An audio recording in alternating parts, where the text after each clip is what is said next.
اعوذ باللہ من الشیطان الرجیم، بسم اللہ الرحمن الرحیم۔ دوستو، امام زمان اجر اللہ تعالیٰ فرجہ الشریف اپنے ماننے والوں کی، اپنے چاہنے والوں کی کس طرح مدد کرتے ہیں، ان واقعات آپ کے سامنے ہم پیش کر رہے ہیں اور سلسلہ جاری ہے۔ اگر آپ کو یہ پسند آئے تو ہمارے چینل کو سبسکرائب ضرور کیجئے گا اور ویڈیو کو لائک کیجئے گا۔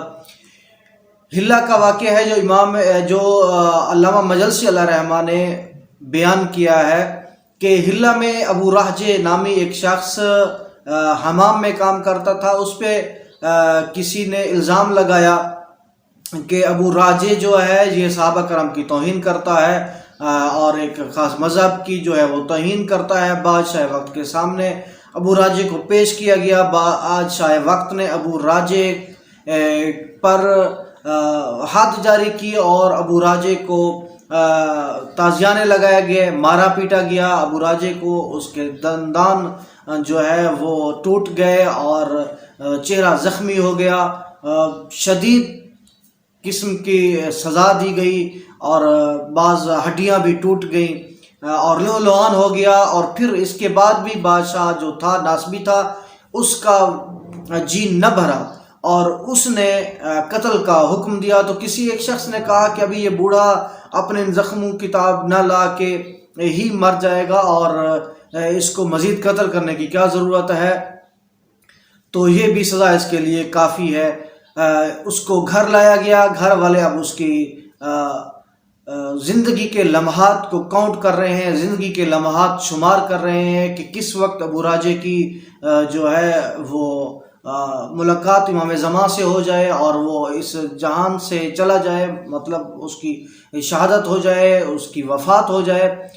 اتنے میں ابو راجے نے دل ہی دل میں جب وہ زخموں کی درد کو سہ رہا تھا اور مگر محب اہل بیت تھا اور محبت اہل بیت میں اتنا غرق تھا کہ اس وقت اس نے امام زمان اجر اللہ تعالیٰ فرجہ الشریف سے رات کے وقت استغاثہ کیا اور امام علیہ السلام سے مدد مانگی۔ تو اچانک ابو راجے کا جو کمرہ تھا وہ پر نور ہو گیا اور پورا کمرہ نور سے معمور ہو گیا اور ایک بزرگ شخصیت نے ظہور کیا اور ابو راجے پہ ہاتھ پھیرا تو ابو راجے صحت یاب ہو گیا، حتیٰ کہ دندان مبارک بھی واپس آ گئے اور ابو راجے تندرست اور توانا 20 سالہ جوان ہو گیا۔ صبح ہوتے ہی یہ خبر پورے شہر میں پھیل گئی اور حتیٰ کہ اس خبر کو پھر دربار تک پہنچایا گیا اور بادشاہ وقت نے ابو راجے کو بلایا اور مشاہدہ کیا کہ ابو راجے تندرست اور توانا ہو گیا ہے اور اس کے وہ ٹوٹے ہوئی ہڈیاں بھی صحیح سلامت ہیں اور اس کے دندان بھی واپس آ گئے ہیں، مگر کیونکہ اس کے مقدر میں نہ تھا اور وہ ایک نسبی خون تھا، وہ محب اہل بیت نہ بن سکا اور ابو راجے کو اللہ تعالیٰ نے امام علیہ السلام کی اس معجزے سے شفا بخشی۔ تو انشاءاللہ تعالیٰ باقی واقعات آپ کے سامنے بیان کرتے رہیں گے۔